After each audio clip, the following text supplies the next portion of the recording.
guys, a warm welcome to Wisdom from North. I'm Jannike, and today I'm here with a Danish author, coach and speaker, Anja Vintov. Anja is a specialist when it comes to flow, and she has helped over 2,000 women and educating them on how to get flow, and also she has helped leaders on how to find that everyday courage. And today we will be speaking about how we can find that flow, how we can handle fear, and have fear actually help us when it comes to receiving what we want in life, and also how to find that courage. Hello, Anja, how are you doing today? Yeah, I'm fine, thank you. And thank you for the very nice introduction. I love your work, and I'm very excited also because we just agreed that we're going to collaborate on my new membership platform. And we're going then to delve truly into how to create flow on purpose, because I love doing these interviews, but it's also good to go into depth on it. And this is your speciality. And there's not that many transformational teachers that I have come across that talk about flow. And I guess it's because it's something that is like, it's not so tangible. Yeah, what is, yeah. Flow, yeah. What is flow? So, yeah, can you explain to us how you define flow?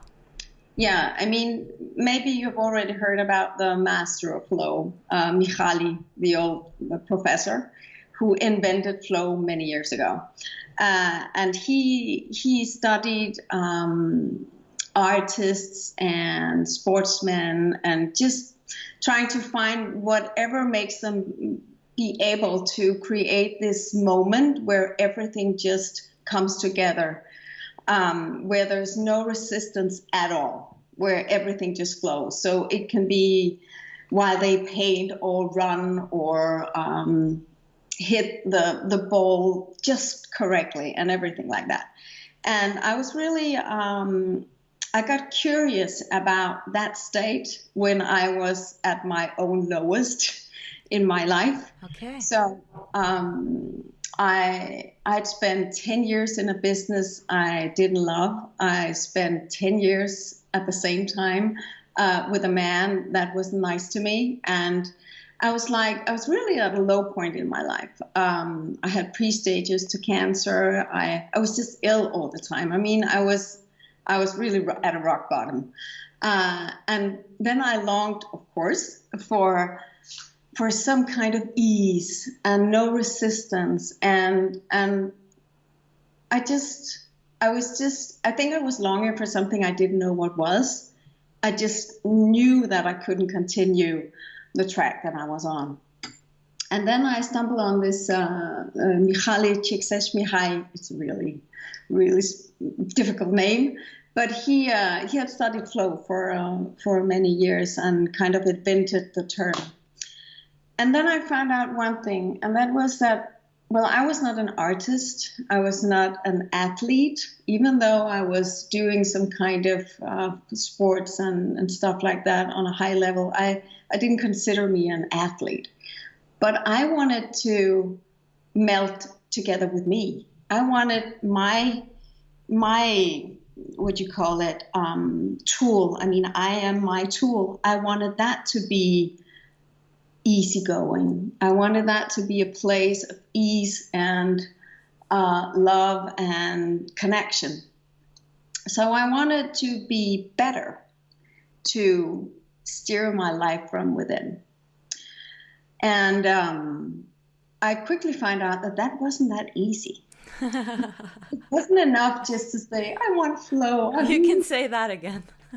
So it wasn't easy. It wasn't like, oh, now I just make this vision, or now I just make tons of affirmations every day and then my life will turn into some kind of airy fairy whatever. Because it didn't happen. I tried everything. And that is how I stumbled upon fear. Fear in everyday life as a really the most important vibration to look into if you want to create flow on purpose. All right. So you're saying that fear is so linked to flow. So you kind of have to go into, would you say, the shadows in a way? Many people talk about the shadow side. So you would have to look at that first. I would call it resistance. Okay. Instead of calling it, I would call it resistance. We need to know what kinds of resistance are arising in our life from day to day. And resistance, I mean, you can say something and I get something hits me.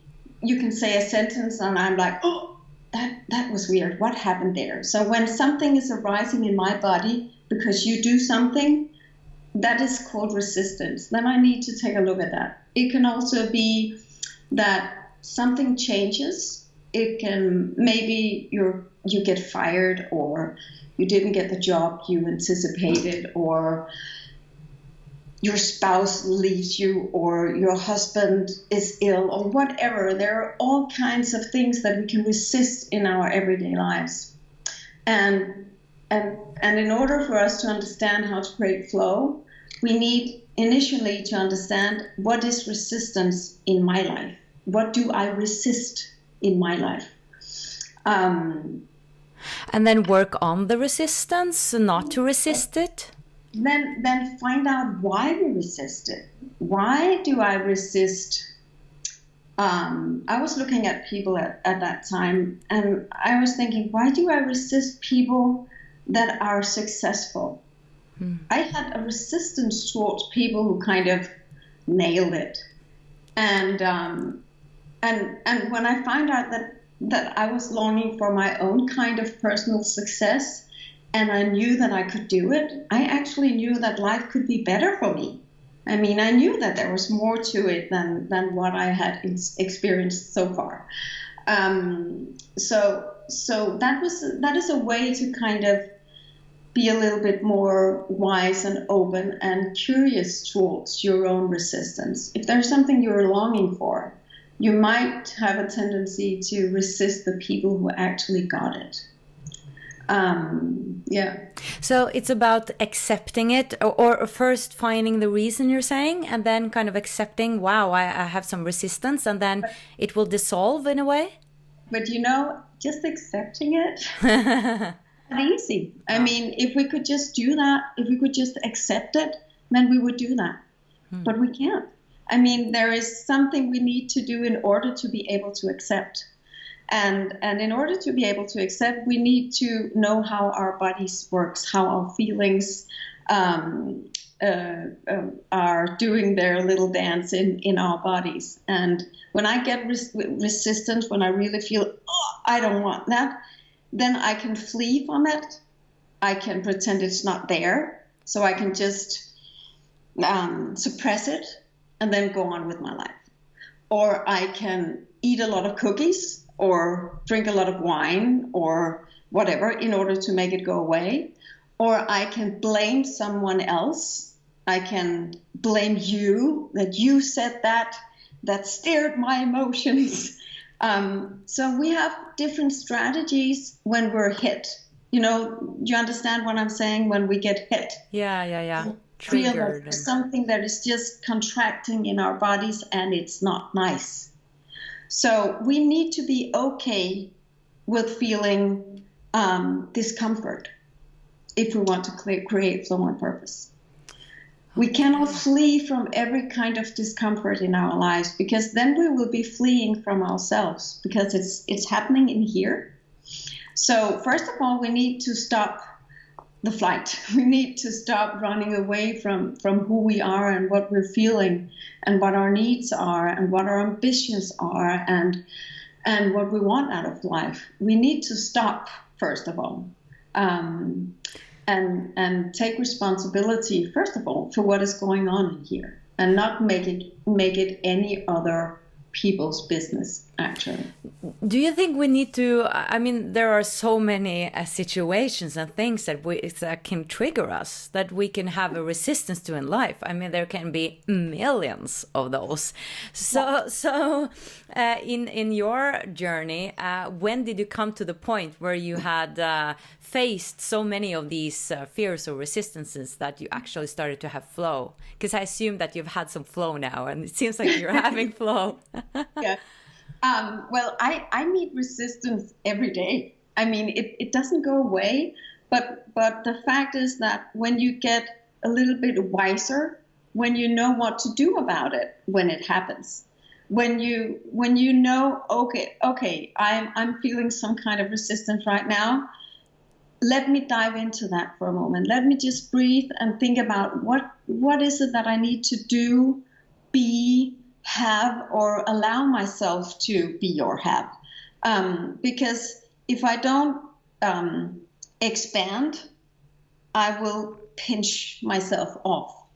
And that is the first thing we need to understand, that in order to understand the resistance, know that it will occur again and again and again and again.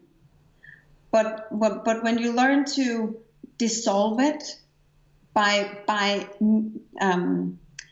welcoming it instead of running from it, when you do that, magic actually happens, because that is actually when we're able to be connected with who we are, because pain and suffering is also a part of life. So if you want to create flow and purpose, bear this in mind, that we have a lot of feelings and not all of them are nice to feel. Not all of them are feelings that we are embracing and loving having in our bodies. And we are created in a way that we will always try to flee from what is painful. But if, for example, it's painful to feel rejected, if someone is rejecting me, and that is too painful for me to experience or feel, then I will try not to put myself in situations where I can be rejected. But cannot live a life if you're not willing to feel the fear of rejection. Then I would never have a love in my life or a customer in my life, or I would not have written a book or whatever. So we need to be okay with feeling the uncomfortable feelings if we want to access a higher level of emotional bliss, if you can call it that. So many people I meet say, oh, that is not nice. I don't want that. Phew, make it go away. And I'm always telling them, invite it in, because that is the only thing you need to be okay with in order to access love, freedom, trust, whatever. So we need to be okay with feeling everything, not just the positive, so-called positive emotions. And that is the biggest mistake we make today. We've talked a lot about positive psychology and stuff like that, and we think we have to be happy all the time. We think we need to be smiling all the time. And sometimes there are stuff in life that are not, it's not possible to smile at it, but we can learn from it. And the hard feelings of life, the shame, the guilt, the fear, the grief, the sorrow, it's also a part of being a human being. But if we don't want to feel that, can you guess what is happening already then? What kind of state are we in if we don't want to be okay with those emotions? Well, denial. Resistance, yeah. Yeah, because then, and denial, because then there is some part of ourselves that we are denying. Right. And when we're denying part of ourselves, how can we create flow? Because flow is being everything we are, allowing everything that we are and can be. So not being afraid of the harsh emotions is actually a very big step on the way. But not to disencourage people that this can take many years. Like, is it so that it's just a small step can help you get some more flow? Because we need some good things coming just to keep the motivation up. Yeah. Oh, it's so dangerous to talk. Yeah. So I would say that one of the main areas where people are struggling is actually communication. How do we communicate with each other?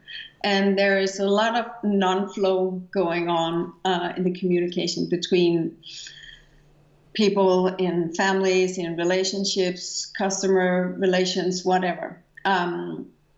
So if we, for example, if you have a person in your life, say you have a person in your life that you are not getting really along with, but you like that person to be in your life, but you can sense that there is something going on. Most of the time, people won't address that. They will just think, oh, that'll pass, or it might be me, or oh, what a jerk, or instead of addressing it and saying, I've noticed that we're not getting along so well, and I've been a little bit afraid of asking you what is wrong because I'm afraid of your reaction. But I also want you to be in my life. So what do you think about the two of us taking just 5-10 minutes telling each other where we are at this point? So first of all, telling the truth, that we're actually fearful, we're afraid of losing, we're afraid of saying the wrong things or whatever. That is a really good icebreaker in any kind of communication with other people. I'm afraid that you might get hurt. I'm afraid that you might not accept me, or I'm whatever we're afraid of. Being vulnerable, actually, and authentic. The vulnerability is a big part of creating flow, because that is where we actually carry our fear instead of letting it away. Oh, beautiful. Like that. So we need to go hand in hand with the fear. And because we have a mouth and we have a language, and we're not animals, then we need to use that tool. And that is a really, really important tool in every kind of flow making. So how do we use our language? How do we talk to each other? Do we talk do we let the fear come in the way, or do we let the fear lead the way? Fear lead the way. So if I'm fearful towards something, I should look into that. Yes, but not only look into that. Start asking, what do I need to allow myself to do? Because often there is something we're not allowing ourselves to do. There's something we're not allowing. Maybe I'm not allowing myself to be honest with you. Maybe I'm not allowing myself to be vulnerable. Maybe I'm not allowing myself to just tell you how I feel. So what am I not allowing myself to do? Because if resistance builds up, there is always something we're not allowing ourselves to do. Okay, if resistance builds up, there's something I'm not allowing myself to do. I'm just thinking about many courses that I've been to where I have this huge resistance. So there's something there I'm not allowing myself. Or can it be that I'm just that it's not for me? Yeah. It can also be that it's not for you, but why are you there then? Why do you spend your time there? Why do you keep going to courses that you need? I mean, that can be out of fear of not knowing enough. Right.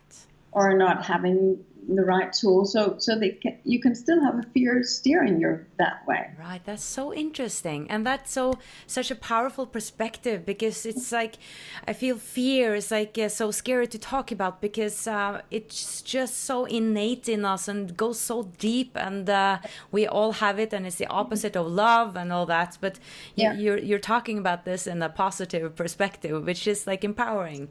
It has to be a positive perspective, because it's our mentor. I mean, fear is my mentor. Love as well, but if I'm not able to lead my fear, I will never be able to open up and embrace whatever life has to offer to me. Right. So we need to see fear as an old instinct, an old survival instinct that is here to make us survive. But in these times where we live now, there are nothing to be afraid of. I mean, yes, there are always something, but in our everyday lives, in these countries that we live in, I mean, fear is often something we create in our heads. Right. So we need to know how it looks like when we create it. I mean, see things as they are, not worse. But that is what we're created to do. I know. See things worse than they are. Yeah. I remember my mom like many years ago when I got this part, all of a sudden I was like, but did I really got the part? Because I've been a musical theater artist. Because what if they, I don't have a contract yet, but they wrote it. And she was like, don't see ghosts in the daylight. Or, like, this is an expression in Norwegian. Like, you're creating all these fears. And I was so afraid that it wasn't, because it was too good to be true, So I created in my mind that it wasn't real, that I've gotten the part and everything. And I never forgotten that, how like I made this fear when it was, I had the part. Yeah. So, the last question here, courage. So is that linked up to, because you talk a lot about courage, is that linked up to then having the courage to look at your fear and your resistance in order to get flow? Having the courage to train your ability to be okay with discomfort. Because if I can, that is real courage, actually. Just being in a body. I mean, we can talk about courage, about doing stuff everywhere and climbing mountains and stuff like that. But meeting our own worst fears, feelings, whatever they are, shame, whatever, is what takes real everyday courage. And when you mentioned the example about the part before, it's too good to be true. It also reminds us when we have that thought that, oh, there must be something I think I'm not worthy of having. There must be something. That means that there are a new level for me, a new level of expansion, that I'm worthy of that as well. So I made a sentence because I know that very well. Instead of saying it's too good to be true, I began saying it's so good that it's true. Oh, I love that. So that it's true, because then we need to. It's like expanding step by step. It's okay. I'm allowed to have this. I'm good enough. Whatever. So soothing ourselves by which kind of words and sentences we use, because we can have a very harsh language towards ourselves as well. And that is also very key, because if we keep talking down to ourselves, then we will never be able to open up. I mean, the inner environment is key. So we need to work on every level, inner voice and how we talk to each other is linked. Right. I think it's about taking ownership of that. It's so good that it's true, because I just saw in the newspaper or a magazine, or if it's too if you feel it's too good to be true, it probably is. And I hear that again and again, like a sentence that is like this common knowledge, and that's the opposite of what we're talking about here, and it's another perspective on life in general. Yes, and sometimes things turned out not the way we wanted, and sometimes things is not what it seems like, and that is also a part of life, but it shouldn't be the dominant perspective. Right. But that is up to every single person. I mean, what kind of perspective do you want to take on your life? I know, and that's such an important question, because is that belief system or your perspective, is that supporting you, or is it not helping you? I mean, that's what we have to see each individual look into. Yeah, and just remember that everything we say and do, often, if we're not aware, is out of protection. That is a way to protect our ego and our survival. So when you say, oh, it's too good to be true, then you lower your expectations. you won't get that hurt if you don't get the part anyway. Right. So it's always about not getting hurt equals survival. Yeah. But when we're always about not getting hurt, then we don't enter life. We just stay out of life. Yeah. And that's something you talk about too, taking risks, because I've seen some of your work, and we need to take risks as well to, you know, have to receive more as well. Yeah. So Anja, I'm so excited about you delving really into how we can create flow on purpose, because there are many more aspects to this, and you're teaching this to so many people. And now I'm so honored that you will be on my platform on Wisdom from North. And guys, if you want to know more about that, I advise you to sign up on my newsletter. Then you get all the information. But of course, you will see more on YouTube from Anja as well then. So thank you so much for watching, guys. And thank you, Anja, and thank you. Good luck with everything you're doing. And you too. Yeah. Thank you for watching, guys, and remember to subscribe to my channel if you haven't before. Much light from Norway and Denmark. Bye.